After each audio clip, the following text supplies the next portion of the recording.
আসসালামু আলাইকুম IT nut hosting এর পক্ষ থেকে সবাইকে স্বাগত জানাচ্ছি আজকের ভিডিও টিউটোরিয়ালে। আজকের বিষয় এফটিপি কি এবং ফাইল জেলা এফটিপি ক্লায়েন্টের মাধ্যমে কিভাবে সি প্যানেলে ফাইল আপলোড এবং ম্যানেজ করতে হয়। এফটিপি এর পূর্ণরূপ হলো ফাইল ট্রান্সফার প্রোটোকল, যা কম্পিউটার এবং সার্ভারের মধ্যে ফাইল ট্রান্সফার করার জন্য ব্যবহার করা হয়ে থাকে। অর্থাৎ আপনি চাইলে সার্ভার থেকে আপনার লোকাল পিসিতে যেমন ফাইল ডাউনলোড করতে পারবেন অর্থাৎ ট্রান্সফার করতে পারবেন, একইভাবে আপনার লোকাল পিসি থেকে সার্ভার পিসিতে বা সি প্যানেলে বা সার্ভারে আপনি ফাইল আপলোডও করতে পারবেন। ওয়েব বেস ফাইল আপলোড করার জন্য কিছু সফটওয়্যার ব্যবহার করা হয়ে থাকে, যার মধ্যে রয়েছে FileZilla, Core FTP, Cute FTP, FTP Master এবং ম্যাকের জন্য সাইবারডাক। তো আজকের ভিডিওতে আমরা দেখব ফাইলজেলা এফটিপি ক্লায়েন্টের মাধ্যমে কিভাবে সি প্যানেলে ফাইল আপলোড এবং ম্যানেজ করতে হয়। তো এর জন্য আপনাকে ফাইলজেলা এফটিপি ক্লায়েন্ট সফটওয়্যারটি আপনার লোকাল যে পিসি রয়েছে এই পিসিতে আগে সেই সফটওয়্যারটি ইনস্টল করে নিতে হবে। এর জন্য ব্রাউজারে নতুন ট্যাব ওপেন করবেন এবং গুগলে ফাইলজেলা লিখে যদি আপনি সার্চ করেন তাহলে প্রথমেই কিন্তু সার্চ রেজাল্টে পেয়ে যাবেন ফাইলজেলা দ্য ফ্রি এফটিপি সলিউশন। অর্থাৎ এই লিঙ্কে যদি আপনি ক্লিক করেন তাহলে কিন্তু এখান থেকে আপনি ডাউনলোড করতে পারবেন। এছাড়াও আপনি যদি চান filezilla-project.org এই লিঙ্ক থেকে সরাসরি আপনি এই ওয়েবসাইটে চলে আসতে পারবেন এবং এখান থেকে কিন্তু আপনি ডাউনলোডও করতে পারবেন।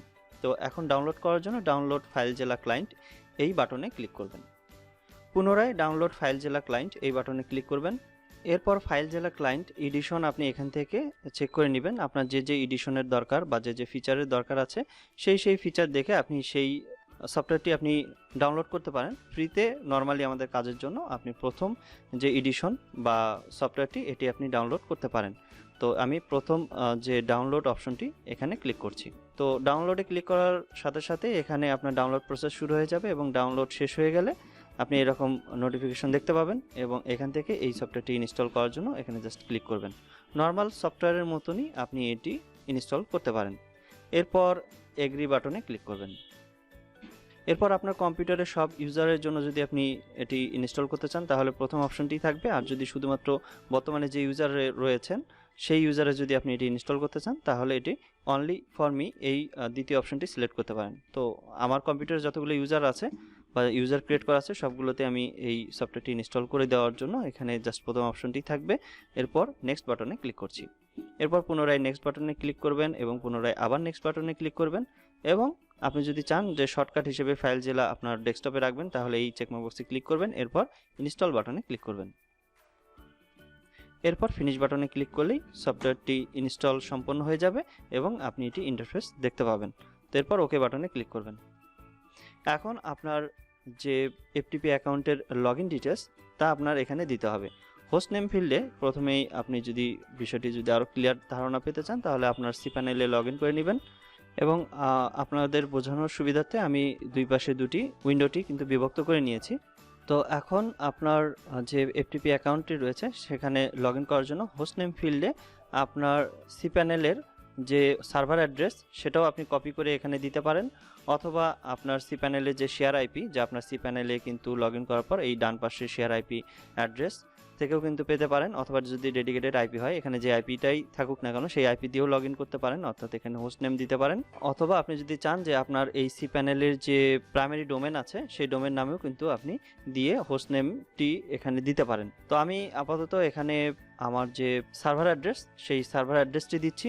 এরপর ইউজার নেম ফিল্ডে আপনার যদি নতুন করে এফটিপি অ্যাকাউন্ট ক্রিয়েট করা থাকে, যা আপনি এই এফটিপি অ্যাকাউন্ট সি প্যানেলের যে এফটিপি অ্যাকাউন্টস আছে এই অপশনে গেলেই দেখতে পাবেন, সেই এফটিপি অ্যাকাউন্ট নেমটি আপনি চাইলে এখান থেকে কপি করে নিয়ে ইউজার নেমে দিতে পারেন। এছাড়াও কিন্তু ডিফল্টভাবে সি প্যানেলে কিন্তু একটি এফটিপি অ্যাকাউন্ট কিন্তু ক্রিয়েট করা থাকে। তো সেই অ্যাকাউন্টে যদি লগ ইন করতে চান তাহলে সেই লগ ইন ইনফরমেশন অর্থাৎ ইউজার নেমটি এখান থেকে কপি করে নিয়ে এই ইউজার নেম ফিল্ডে দেবেন। এরপর আপনার এফটিপি অ্যাকাউন্টের যে পাসওয়ার্ডটি আছে সেই পাসওয়ার্ডটি আপনি এখানে টাইপ করবেন এবং পোর্টের জায়গায় এখানে 21 টাইপ করবেন। তো এখানে যদিও আপনি এই কনফিগার এফটিপি ক্লায়েন্ট এই বাটনে ক্লিক করলেই কিন্তু আপনি দেখতে পাবেন যে তার লগ ইন ডিটেলস অর্থাৎ এখানে এফটিপি অ্যাকাউন্টের ইউজার নেম, সার্ভার অ্যাড্রেস অথবা এফটিপি যে পোর্ট সেই পোর্ট নাম্বারটি। তবে আপনি যদি এই FTP dot your primary domain name এটাও যদি দেন তাও কিন্তু হবে এই হোস্ট নেম ফিল্ডে। যাই হোক, আপনার এফটিপি অ্যাকাউন্টের যে লগ ইন ডিটেলস আছে তা আপনি এইভাবে দেওয়ার পর কুইক কানেকশন যদি বাটনে ক্লিক করেন তাহলেই আপনার এফটিপি অ্যাকাউন্টে কিন্তু লগ ইন হয়ে যাবে। এখান থেকে আপনি এই রিমোট সাইট এখান থেকে আপনি সকল ডাইরেক্টরিগুলো দেখতে পাবেন এবং এই ডাইরেক্টরির আন্ডারে কি কি ফাইল রয়েছে সেই ফাইলগুলো আপনি ডান পাশে এই সেকশন থেকে কিন্তু দেখতে পাবেন। এটা হচ্ছে আপনার সি প্যানেল বা আপনার সার্ভারের ডাইরেক্টরি, তা এখান থেকে ম্যানেজ করতে পারবেন বা দেখতে পাবেন। আর বাম পাশে যে সেকশন দুটি দেখছেন এখানে আপনার লোকাল পিসির যে ফোল্ডারগুলো বা ডাইরেক্টরিগুলো সেগুলো দেখতে পাবেন এবং এই ডাইরেক্টরিগুলোর মধ্যে কি কি ফাইল রয়েছে সেই ফাইলগুলো আপনি এই দ্বিতীয় যে সেকশন রয়েছে এখান থেকে দেখতে পাবেন বা ম্যানেজ করতে পারবেন। এখন আপনার সার্ভারে অর্থাৎ সি প্যানেলে যদি আপনি কোনো ফাইল আপলোড করতে চান তার জন্য আগে ডাইরেক্টরিটি সিলেক্ট করে নিতে হবে যে আপনি কোন ডাইরেক্টরিতে আপনি ফাইল আপলোড করতে চাচ্ছেন। যদি আপনার প্রাইমারি ডোমেনের রুট ডাইরেক্টরি যেমন public_html এই ফোল্ডারে বা এই ডাইরেক্টরিতে যদি কোনো ফাইল আপলোড করতে চান তাহলে এখানে ডাবল ক্লিক করে সিলেক্ট করে নেবেন। এরপর কোন ফোল্ডারে আপনি আপলোড করতে চাচ্ছেন সেই ফোল্ডারটি এখান থেকে সিলেক্ট করে নেবেন। সিলেক্ট করে নিলে এই ফোল্ডারে মধ্যে থাকা সকল ফাইলগুলো এখানে দেখতে পাবেন এবং এই ফোল্ডারে যদি আপনি আপলোড করতে চান কোনো ফাইল তাহলে এই ফোল্ডারটি সিলেক্ট করে নেবার পর আপনি বাম পাশে যে ফাইলটি আপনি আপলোড করতে যাচ্ছেন সেই ফাইলটি এখন আপনাকে সিলেক্ট করে নিতে হবে। আপনি চাইলে এখানে যে ফোল্ডারটি রয়েছে বা কোন ফোল্ডার লোকেশনে রেখেছেন ফাইলটি তা আপনি এখান থেকে দেখে নেবেন।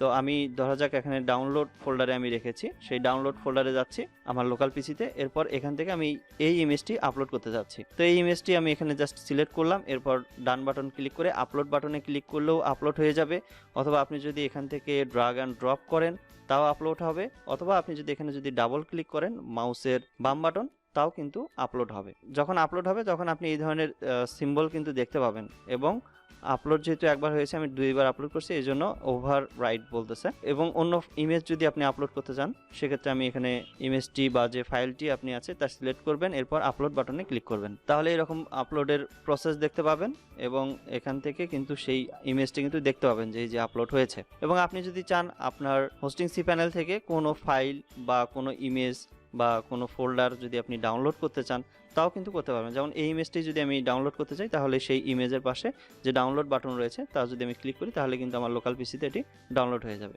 বা এই index.php এটি যদি আমি ডাউনলোড করতে চাই তাহলে ডাউনলোড বাটনে ক্লিক করলাম, তাহলে কিন্তু এখানে আমার লোকাল পিসিতে ডাউনলোড হয়ে যাবে। এবং ডাউনলোড হয়ে গেলে আপনার লোকাল পিসির যে ডাউনলোড ফোল্ডারটি রয়েছে তা চেক করলে আপনি এই ফাইলটি কিন্তু দেখতে পাবেন। তো এইভাবে আপনি ফাইল জেলা FTP ক্লায়েন্ট এর মাধ্যমে আপনার লোকাল পিসি থেকে ফাইল আপনার সি প্যানেলে আপলোড করতে পারেন, আবার সি প্যানেল থেকে কোনো ফাইল ডাউনলোডও করতে পারেন, তো বা কোনো ফাইল ম্যানেজও করতে পারেন, বা এখান থেকে আপনি চাইলে যে কোনো ফাইল কিন্তু আপনি ডিলিটও করতে পারেন। তো এই ছিল আজকের মতো ভিডিও। এই ভিডিওর কোনো পার্ট যদি আপনার বুঝতে অসুবিধা হয় সেক্ষেত্রে এই ভিডিওর কমেন্ট সেকশনের মাধ্যমে জানাতে পারেন। ডোমেইন হোস্টিং সম্পর্কিত যে কোনো সমস্যা এবং বিস্তারিত জানার জন্য আপনি চাইলে আমাদের লাইভ চ্যাটে যোগাযোগ করতে পারেন। তো এতক্ষণ আমাদের এই ভিডিওটি দেখার জন্য আপনাকে অসংখ্য ধন্যবাদ। আপনার দিনটি শুভ হোক। আসসালামু আলাইকুম।